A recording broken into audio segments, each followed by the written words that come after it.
live. Well, everyone, thank you for tuning in and welcome to Short-Term Rental Fund 2 webinar here hosted by Venture Capital.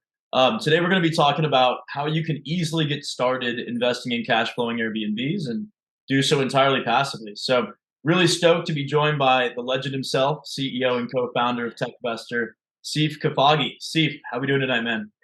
Steven, that was probably one of the best intros I've ever had, so I appreciate that. Thanks for having me. Now we're excited to partner with you guys on our second fund. We're having a lot of success with our first and a lot of fun. So we're excited to continue scaling that here today. So thanks for having me. Yeah, feelings mutual, and been looking forward to this. So we've got some excellent content here today. I'll kind of preview it in a second. If you're tuning in, you might be, a current LP of mine, or maybe a potential investor, or maybe just someone looking to find out more about short-term rentals and syndications and the whole lot. So either way, thanks for tuning in, and I'm sure you'll have some good takeaways, no matter who you are. Just as a quick preview of what we'll cover, we'll kind of get into what's the big idea for short-term rental fund 2. We'll take a look back at our journey in fund 1, and like Steve said, we've already had a lot of success here. So we'll get to what our mission is, why short-term rentals as an asset class, and why does Techvestor have such a huge advantage here with what Sief's built. We'll meet the rest of the team and then get to the juicy part, which is the numbers. So how do you make money? How do we make money? How do we protect your money? The whole lot. And of course, if you're interested from there, we'll kind of touch on how you can get involved. So whether that's actually taking the next steps and reserving a spot, or just kind of tracking along the performance this coming year, either way, there'll be some details at the end. So anyway, again, we're your hosts. You've got myself. I'm Stephen Gary, principal and founder here at Adventure Capital. And we don't have both of the co-founders here, but we've got Sief, of course, the CEO, like I mentioned, for Techvestor. And just in case some of you don't know me, I'll give a real quick background. I think it's relevant to kind of where we found ourselves here today. But I've spent about the last 8 years of my career in tech. I was an entrepreneur for a few years prior, but didn't really find my way into real estate until the past few years. So, somewhere around 2020, I built what I'd say was a pretty well diversified portfolio investment wise. And there was kind of this glaring missing piece for me, which is real estate, right? I wanted to do it. I wanted to get involved in some way, whether doing it myself or just gaining exposure. And at the time, I was a full-time executive at a public cybersecurity firm. So I was making good money. I had capital, but had no time. I was working my ass off, working 15, 16 plus hour days a lot of the time. So doing it myself was out of the question, to say the least. As we kind of rounded that corner into 2021, I was brought in and introduced to the magic world of real estate syndication. So a lot of you will be familiar, I'm sure, if you're here today. But basically, the rest is history. I started just pouring money in, investing into every multi-family apartment syndication I could get my hands on. And actually, Steve, I did a bunch of those deals with Sam Silverman, who really introduced me to you guys in 2021. So, I trust the guy. He always has brought me to great operators and was immediately impressed. There just seemed to be a bunch of advantages to this asset class, but also how you guys were going about it, right? So, like you said, I made a number of investments into Fund 1 last year. So it only felt right as I kicked off and launched my own firm, Adventure Capital, at the end of 2022, that this would kind of be my, big opening project for the year after a big successful year. So that's a bit how I found myself here today. We've been taking investors on at Adventure Capital, I guess like a month and a half now formally. So thrilled to share this with the rest of my network. And really, Adventure Capital at its core is all about making passive real estate investing easy and accessible. And personally, I think this is a great place to start. So all that to say, none of this would exist without you, Sief. So tell us a little bit about your story and how you kind of found yourself here. Yeah, I think you and I actually share a really similar path, right? I was also in tech. I've spent 5 years at Facebook scaling Facebook before it used to be known as Meta. And infrastructure, opening up offices, hiring teams. I took one of our engineering teams and built into the second largest engineering team that Facebook had.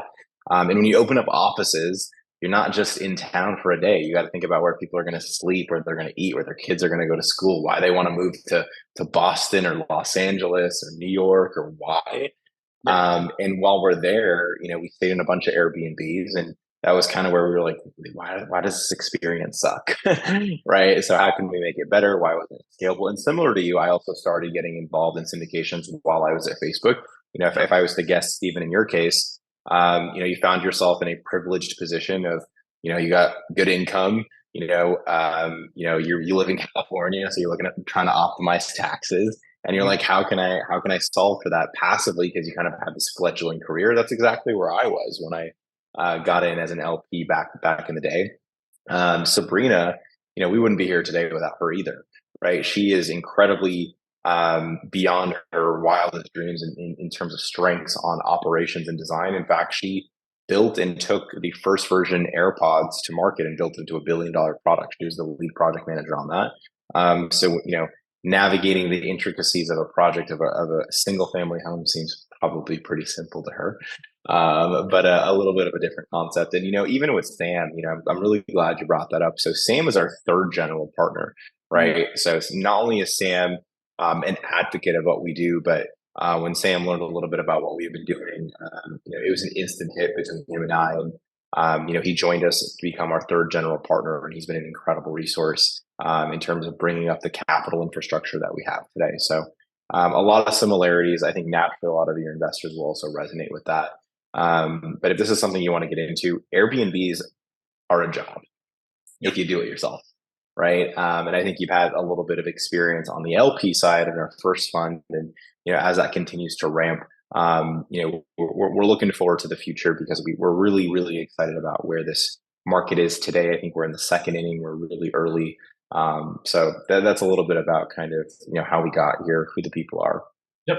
And I think you nailed it with where I was coming from and you as well. And of course, Sabrina and Sam, both legends. We'll kind of get to the rest of the team later in this webinar as well. So thank you. I guess maybe you kind of kick us off with just what the big idea here is. Yeah, the biggest thing for us was we actually started as a software company, and we wanted to help people buy better Airbnbs, right? And like what to buy, where to buy it, etc. And when we built our software that's proprietary, everyone loved it, but it wasn't sticky enough, right? Like if you're in tech, you understand that sticky and software are like, they need to go together or else you're going to die really quickly. And so what we heard is that people wanted us to actually use our own software, buy the asset, and then they're like, I still don't want to do any work. We want you to manage it and kind of move from there. So what we learned is that people wanted to invest in the asset class without picking up a damn thing, right? They're like, here's the money, send me a check, thank you, right? Very simple. What they were explaining was a syndication. Some of them knew what syndications were, some of them knew that they weren't. And so we pivoted and launched our first STR fund in 2021. And, we kind of, we hit a nerve because in about the next 30 days, we go on and to raise our first $7 million from investors. And people are like, that's what I want, right? So essentially what you're investing in here today is an opportunity to be a passive shareholder in a portfolio of homes all across the country, adjusted for seasonality, right? And as Stephen kind of sees here, a bunch of really great benefits. The quarterly cash flow, the instant diversification. My personal favorite, because I also sign on all the liability of the loans, is you don't get any of the liability that comes with owning real estate or operating it. We do all that for you. So, and venture capital is going to be a great partner here for us as well. They've negotiated some great terms. Absolutely. And we'll get to breaking those terms down. So that's helpful. And I'd mention again, you can get started with a pretty minimal investment. So maybe can you kind of give us just the 30-second vision on what that journey's looked like so far and maybe what the life cycle of the deal itself might look like? Yeah, so our first fund was about $37 million or so. And, we sold 8 homes in that portfolio for about a 42% IRR. And exactly what we did there is what we're going to do here, but even larger. And so we're going to buy a single family home. We're going to renovate it, design it, operate it for a few years, earn some cash flow along the way. Think of it like the meat in between the sandwich. And then we're eventually going to package them up like you're at Costco buying a 12-pack of muffins you probably don't need, but you still buy them anyway. And we're going to sell them at a premium to, say, some large buyer or institution, probably a private equity firm, because that's where we had significant interest thus far.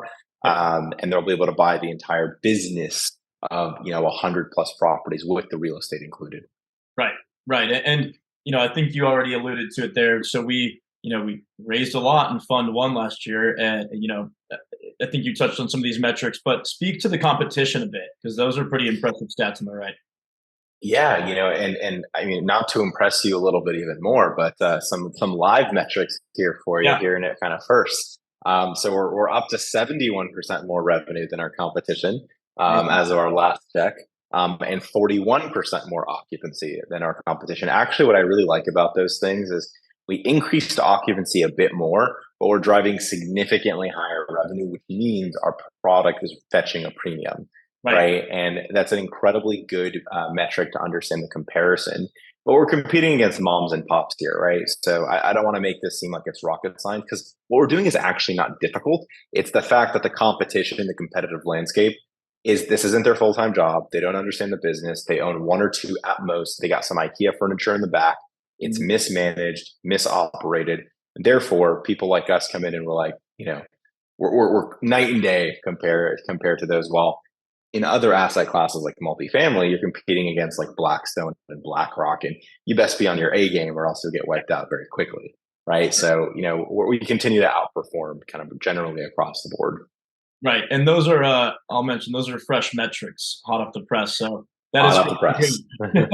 continuing to Hot go off the deep. press. So, yes, I mean, looking back at Fund One as a whole, right, we smashed the revenue projections, and I think overall it was cool to see that occupancy, even in areas with seasonality, just the blended occupancy rate was really high, and we are consistently, smashing that performance. So, you mentioned there, just to kind of dive into the exit side, we're no stranger to taking the option of actually exiting a property early. Can you kind of walk us through what that's looked like? Yeah, in our first fund, the primary driver for us exiting these assets was, to be blunt, to prove a point, right? Is to see these things full life cycle and allow people to understand what the full experience was to look like, and also test the retail side. We saw incredible institutional demand. We Yep. wanted to understand what was the retail demand. I mean, and it was obvious, right? Like incredibly obvious that people really wanted to get into the game, but they didn't want to do any work. They wanted to buy their own property for whatever their reason was. Yep. We generated a really great IRR, and I even want to actually point out, even on the occupancy metric that you talked about, on any given month will be 75% on average occupied. I mean, realistically, 72 to 85, realistically in that range. Our Mhm. break even sometimes on a property is like one booking. Sure. Our DSCR is like a 3, right? And all these types of metrics, the reason I'm sharing them here is because these are the reasons that influence these purchases by the buyer, right? They see them as stabilized, they see them as exciting, they see them as easy to operate because all the hard work's already been done. That's why we're able to reach these premiums. Yep. Absolutely. And we'll get to some of these cap rates in comparison to the industry later here. But I'll mention none of this has gone unnoticed, right? So when we talk about press and appearances, this STR Fund One and certainly two, as we get this one buzzing here, has been all over. And you've kind of been doing like the tour to podcasts here, Sief. So maybe you could kind of just share it for any of my investors or listeners here. Pick one or two of these that really would give a good overview on STRs or syndications as a whole if someone's new to it. Yeah, I think a good one to kind of pay attention to is the STR Data Lab. That was actually with Taylor, who's our head of acquisition. So AirDNA, both Jamie, who you see in that photo, and Scott, who founded AirDNA, they both sit as advisors with us. But Mhm. Taylor's our head of acquisition. He had a really great kind of data-driven conversation with Jamie on that podcast, where he talks a little bit about how we look at it, acquisition and what we buy and why we buy it. So if you want to nerd out, that's one that I would definitely recommend. Sweet. Yeah. While we're on the topic, did I just see that you took home a big prize at a pitch slam competition in Salt Lake this week? We did. I heard there was over 100 applications to compete, and we were one of the top 16 selected to compete live, and then took home second. The first place I think was Industrial. Neil and his team were incredible, but Mhm. we won some money, about 200 grand, and some fantastic LPs. But more so importantly, we got a chance to educate 1,000 plus people about why short term rentals were the next big thing. So it was fun. It was great. Sweet. No surprise there. Well, congrats on that. I think this is a bit redundant. We've touched on some of this, but any other key, I guess, kind of components to that success in Fund One you want to hit on here? Yeah, I mean, I'm going to give it to you in a way that's going to be memorable. Team, technology, and traction. Sure. We have the best operating team in the space, without a shadow of a doubt. Coming from someone who built teams and people at Facebook, I can assure you, companies are not built on anything other than the shoulders of the best possible people. We have proprietary technology that no one else has access to, and that gives us an unfair advantage. You get that. We don't license it out to anyone else. And we have traction. We know what we're doing. We're in a dozen plus markets. We know how to scale real well, and we know how to do it real easily. Yep. So, because of those types of things, all those things will inherently lower your risk of investment. So, the three T's, as I like to call it, we drill it into our team every day. Yeah, I love that. And I'm similar in that I spent the last few years building sales teams, north of 200 heads globally, and that was my top priority, right? And I think when I looked at this fund, that stood out to me. Like everyone pulled in some incredible background, and we'll get to this with the advisor team and the broader team, but everyone's sort of a legend in the short-term rental space already, and it's not as big of a space. So anyway, I think when it comes to our goals here, I'll share that my goal for any adventure capital LP is to essentially 2x, roughly or more your money, hopefully more. And we're looking at about a 5-year hold. We want to earn about 8 to 12% cash on cash every year, which we've been, that's pretty in line with our track record, and of course allow you to do that passively, right? So we do all the work, or I should say, really, Sief and team does all the work. We pass along all the tax benefits to you. So for those with numerous other investments, that's really advantageous when it comes to keeping your money. And we allow you to instantly diversify. This one's big. We'll get to it with kind of our market diversification strategy, but we're not just in one market or even one region of the US or even one type of market, right? You can really, with a low cost barrier to entry, get that diversification. And last but not least, I'm taking 0% assets under management fees, and I think that's important. We want to earn our take here and create a pretty frictionless experience when it comes to investing with us. So that's kind of where we've landed here. When it comes to short-term rentals in general, you've touched on some, but this is obviously an emerging asset class we love. We're all familiar with Airbnbs now. I'm sure anyone listening to this has stayed in one. But what are some of the other advantages to short-term versus, let's say, long-term or multifamily, for example? Yeah, I mean, the first biggest thing is going to be really your nightly rentals. So your ability to push rents, right? Like the entire real estate syndication industry is very simple. It's you want to buy an asset, you want to push revenue up, you want to push expenses down, you want to increase NOI, and you want to sell. Even if you sold at the same exact cap rate you bought it at, but you have a higher NOI, you'll make money, right? Mhm. And then obviously with the market fluctuations, then depending on where you exit, all those types of things. So with us, all we're really doing to make things really simple is we're taking things that people love, which are Airbnbs, we're institutionalizing them in a way that they can recognize, giving them what they want based on data and really cool amenities like golf simulators and hot tubs. And we buy them for groups, right? So most of our homes are 4 bedrooms and larger. We don't compete with hotels, even though you see a bunch of hotels on the screen. We're charging a premium, and we're seeing, at least early in our first fund, year over year, as high as 42% year over year revenue increases. Now, you do not see 42% year over year revenue, rent increases in multifamily, because I promise you, if you did, it would be national news. That would be what's called a really bad market, hyperinflation to the tens, right? So because we were able to kind of push those limits up, and as we continue to optimize and stabilize, you get really the greatest benefits of business and taxes coming together. And the demand, as you're showing here, is just through the roof year over year. And there's a bunch of data on like AirDNA's website, which is one of the largest STR data analytics firm in the space, that'll give you a lot of insight as to demand is up, booking is up, pacing is up. Not only are people traveling more and booking more often, they're actually doing it significantly more in advance. Yep, absolutely. And why do we have such an incredible leg up on the competition here?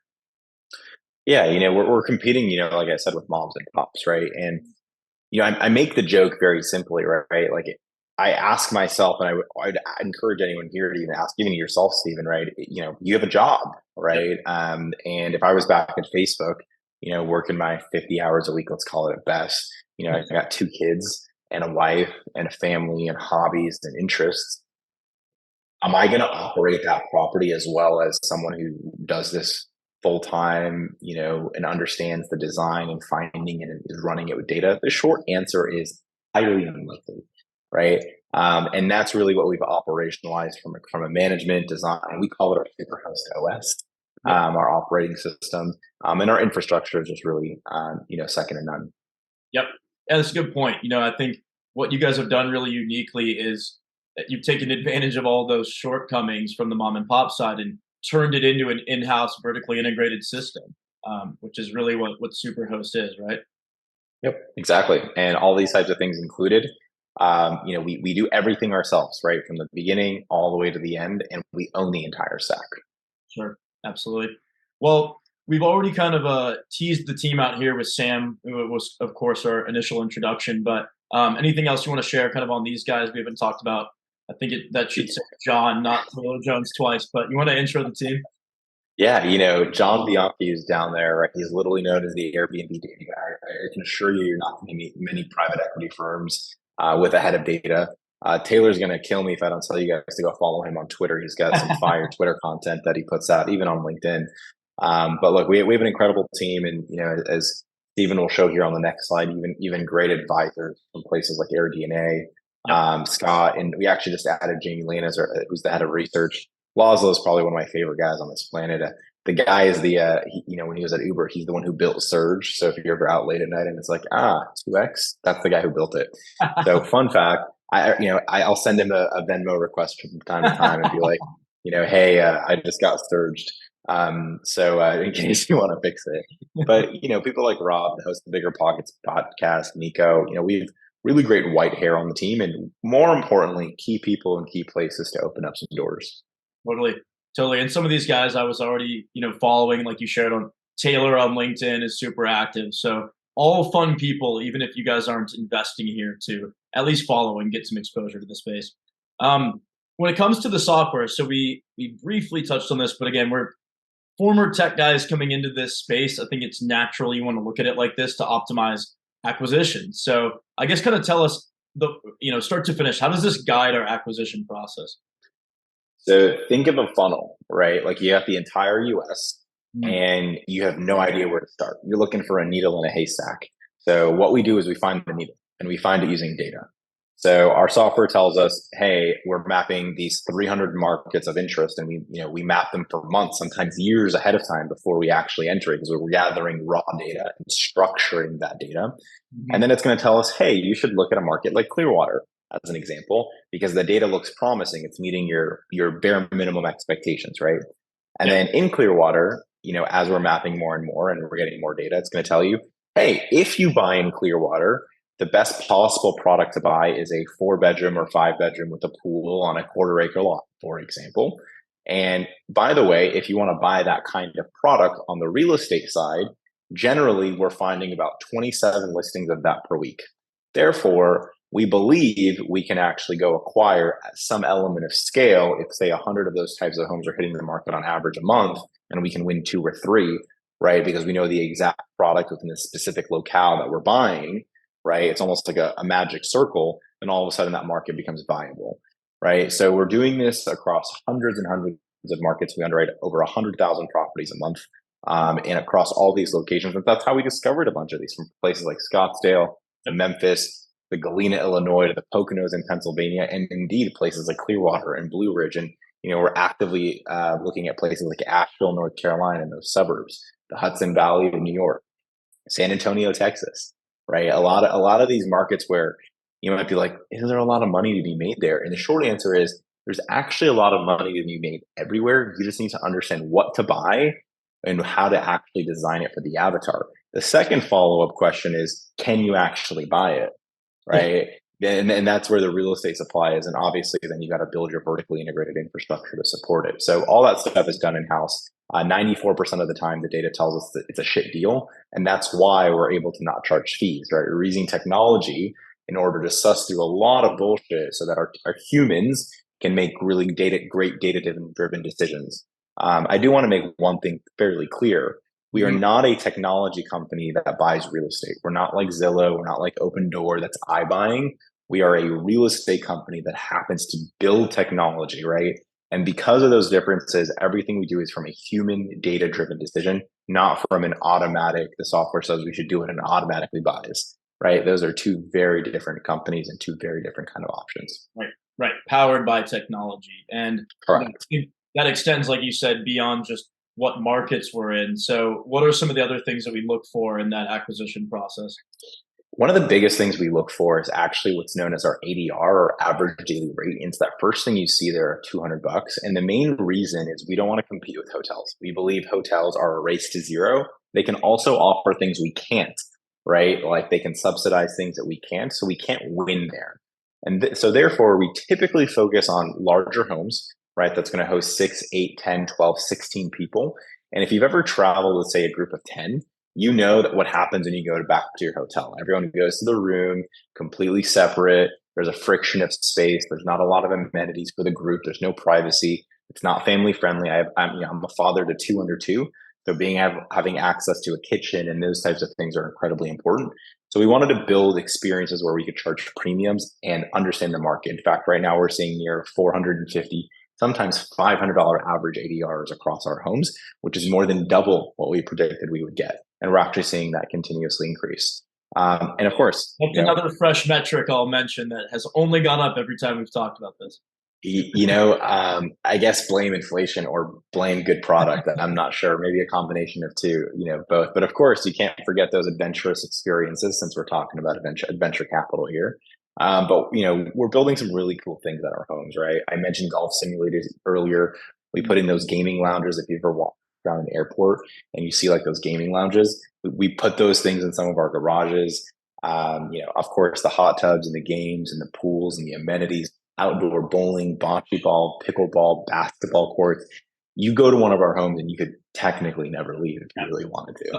I'm going to skip ahead because I think we talked about the vertical integration already. But like you said, design is so much at the core of what we're doing here. And I think probably a lot in part to Sabrina's expertise and what she brings to the team. But I just want to show a couple examples here. This 1st one, you nailed it. So these are some of my favorites. We've got the golf simulator, the bowling alley, I think basketball courts and pools are familiar across many of these properties, but teepees, slides inside, you name it, we've probably done it. And it's kind of the name of the game. Like every property has something memorable that, whether it's the kids or the adults, they're walking away with an activity and something they'll talk about again, which is really neat. And I think this is a good example. So maybe you could tease this out. I think we've got some media coverage coming up on this one. Is that right? Yeah, so on CBS, there's a show called Staycation. This house was selected to be featured. The producer reached out to us cold, and we were like, "Yeah, of course we want to be on TV." So you'll get a chance to meet Sabrina on screen, and as she kind of walks you through that home, that'll probably air sometime in the next few months. Epic, epic. And I did include that newer property. Yeah. We just launched this week, but yeah, gaming room. Just continued evidence that we're putting the creative cap on with all of these, and also doing so in a way that's aligned with what people want in that territory, which again goes back to using technology here. So thought that was pretty neat. You could look at these for hours, right? If you guys want to go to the adventurecapital.co website, you can go under portfolio. You see everything that we've been doing in Airbnb, and everything is so dialed on the design front. So that's really, really exciting. When it comes to numbers, so I'm going to share a few of these, and then I'll turn it over to Sief to kind of walk through a deeper analysis. But just when it comes to perks, again, we've created a really accessible investment threshold. So $50K, you don't have to put hundreds of thousands or millions of dollars to get that kind of diversification.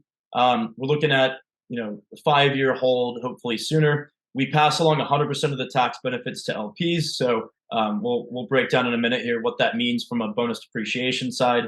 We'll do quarterly distributions, direct deposit, so you guys get passive income without without much hassle there. And we do so at targeting kind of that 8 to 12% annualized cash on cash. So a really strong yield, especially in this yield climate. When you look at that at a total annual return at the end of the project, we're shooting closer to 20%. And again, we're taking zero fees. So all of this is going on while diversifying your portfolio in a way that's had a really low cost barrier to entry. Now, I just want to pause here, Sief, to say a huge thank you, because I think you've really allowed me to negotiate some really aggressive terms for my investors, and I'm grateful for it because so far it's gone over swimmingly with everyone I've talked to. This has resonated really well. So can you just kind of walk through the mechanics of this split and how the returns work? I think Steven's being nice. He took me out to the back of the barn and was like, look, this is how this is going to get done. But look, in short, we work with fund managers like Steven for a reason. They're able to aggregate and write a much larger check than an individual investor. And therefore, he's able to squeeze a little bit more juice out there for you. So if you're watching this and you're considering this, I can assure you you're going to get significantly better terms by investing with Steven directly.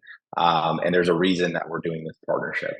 So really what you're seeing here on screen is that in Steven's fund, you get the first 9% paid every single year to yourself. And if for whatever reason, say like the first year you get 6 instead of 9, that 3% delta carries over to the next year. It's not forgotten, right? And then the next year it's 12 until it's caught up. It's preferred, meaning you always have to get paid first. After that, anything over that, you'll be splitting 65%, 35% in your favor as the investor. So that way, Steven can obviously make some money here as well.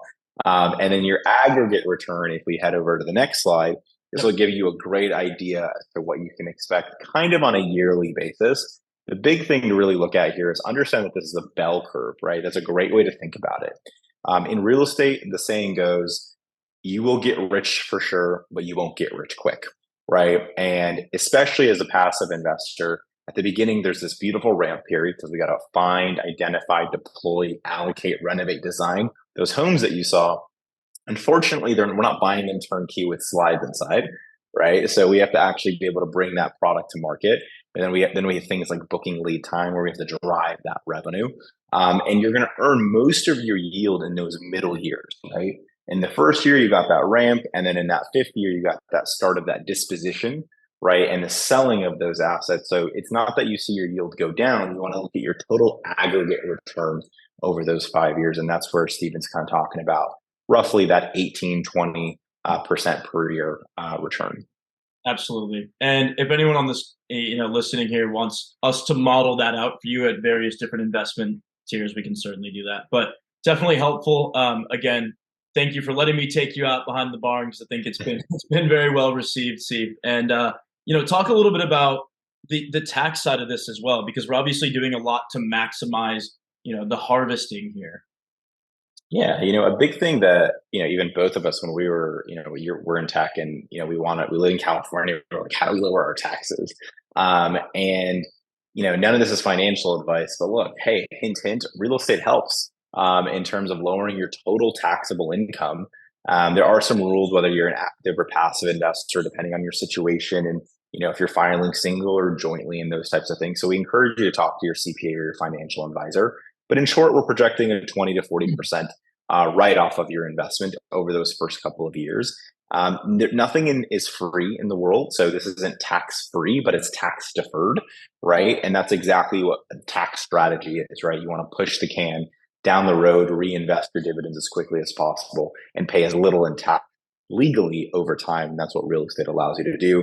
We're using these beautiful things called cost segregation studies and taking what's called bonus depreciation from Uncle Sam as well. Yep, absolutely. And the things we do to live in California, see, it's crazy. Indeed.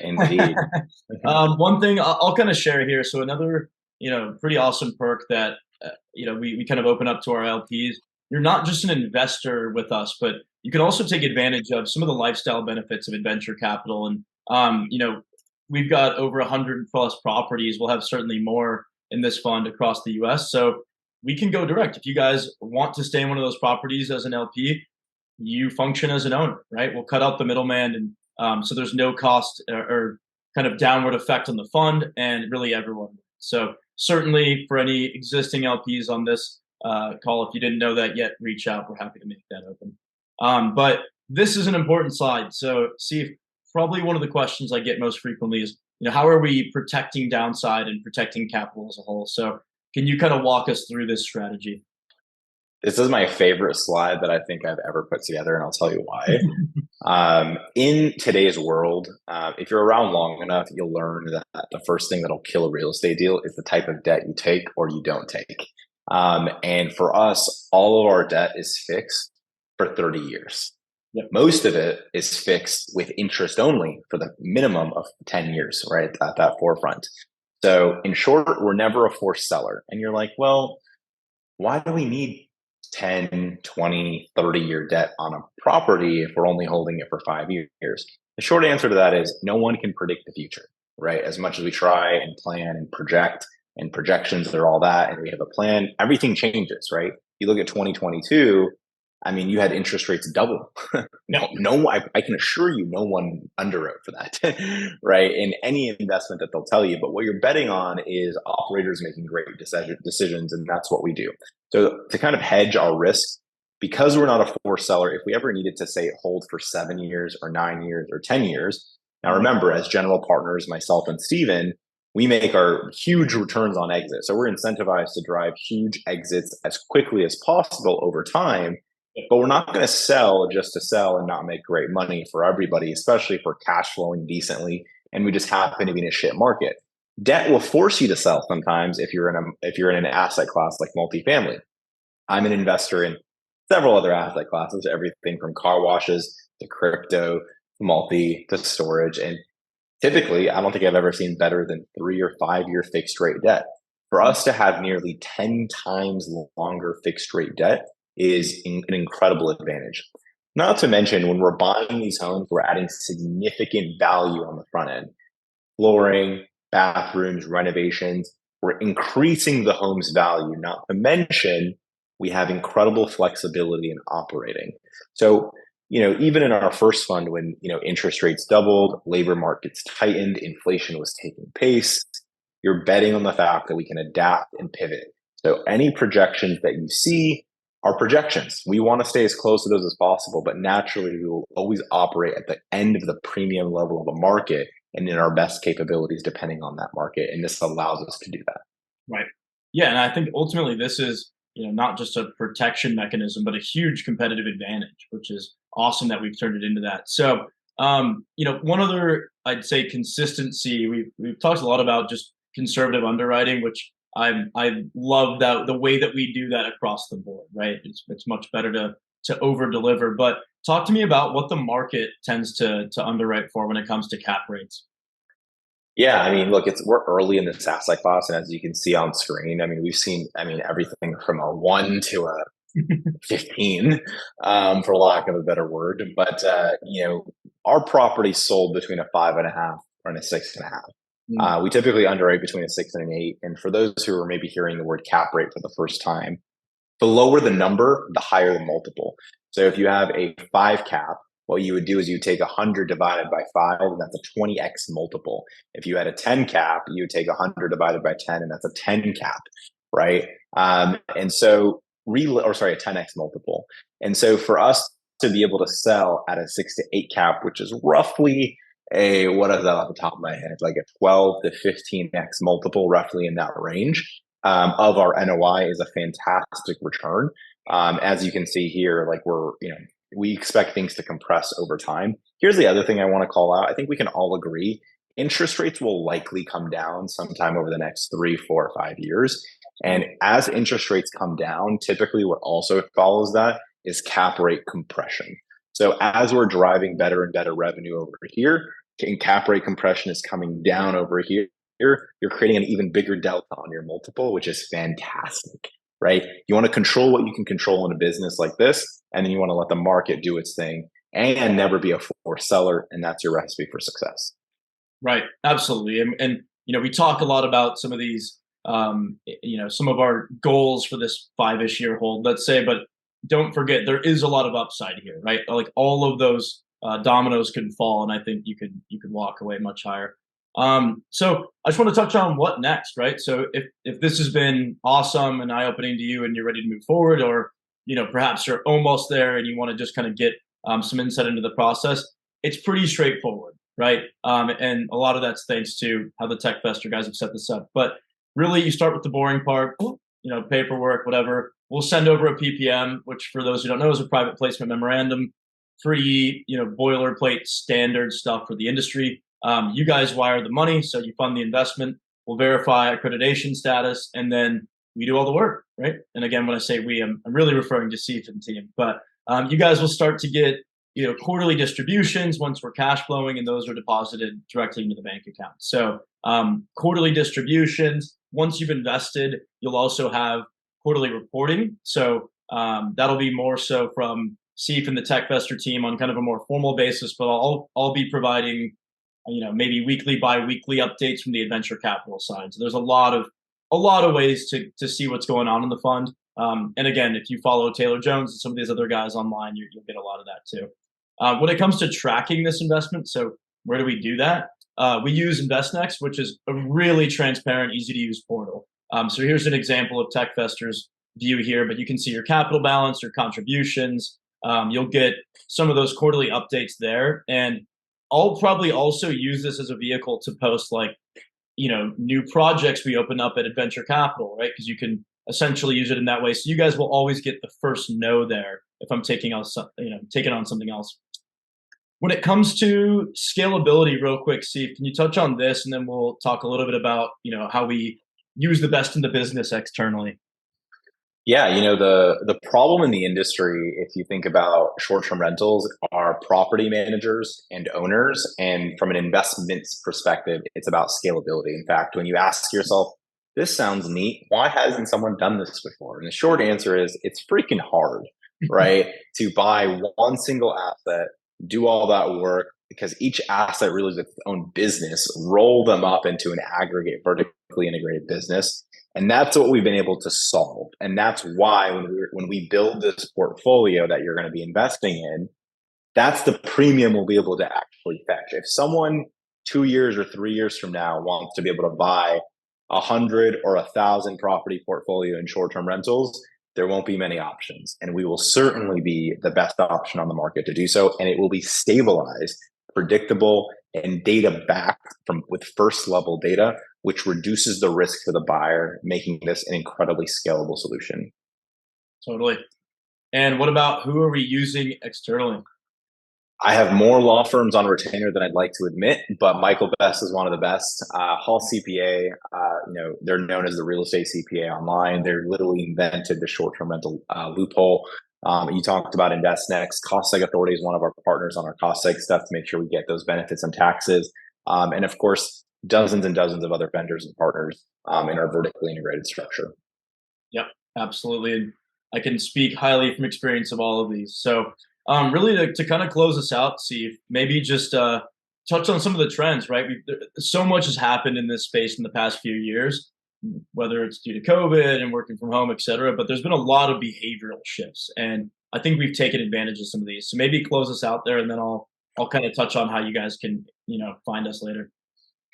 Yeah, people, during the pandemic or in 2020 and 2021, they're like, we're in a COVID year. We don't know what's going to happen. Look, behaviors are permanent. I think we're sitting in 2023. Remote work isn't going anywhere.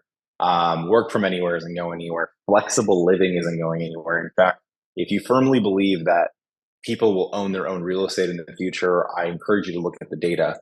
I believe that we are moving towards a fully rentable society where it's predominantly institutionally owned over these next few decades. And we're creating experiences that we don't really have a lot of competition for. We're not in the corporate housing space. We're really creating experiences for families, right? That's 90% of the time who we host. And as someone who's a father of two, and we got a note from one of our guests. We just welcomed our 15,000th guest last week, and Awesome. yeah, we have a whiteboard in one of our homes in Scottsdale, and this little girl, her name is Brooklyn. She goes and writes on the whiteboard, and she's like, "Had a great time, with my grandpa Joe." And her family kind of signs the whiteboard, and our team sent us a photo of that, and it kind of reminds you of that is the reality we're in, right? The generation we're building for, people like my kids, my family. And all that being said, things like safety and privacy, we use industry leading infrastructure and technology on our homes, everything from our cameras outside to things inside the home. And people are naturally traveling more domestically than ever because they can, right? Stephen, I'm sure for you, it's easy for you to get away, right, for 4 days, and you're not really not working. You are working, but you're going to go ski at night or ski during the day and get some work done there, right? So And Airbnbs put out a ton of data. Quite literally doing that tomorrow. Well, there you go, right? And I just got back from Utah. We're heading back out to Santa Barbara in a couple weeks with the family. It's just, it's a lot easier to do that. And if you're ever, in a family or in a group, your options are an Airbnb, right? And our options are the best options on the market. Absolutely. Well, look, to everyone who tuned in, thank you so much for listening and making it this far. Truly, this project has been so exciting. Like, just being involved as an LP, there are so many perks, and there's such an incredible team built around this fund, and just can't wait to see kind of what the rest of the year brings. But Sief, you've been amazing. Thank you so much, man. I look forward to hopefully bringing many of you guys into the Adventure Capital family soon. If you do want to reserve your spot in Short-Term Rental Fund 2, you can do so either at adventure-capital.co, or you can reach out to me directly, Stephen Gary, on LinkedIn, or email steven@adventure-capital.co. But Sief, thanks again, and thanks everyone. Yeah, thanks so much, Steven. It's been really fun. Cheers, man. See ya.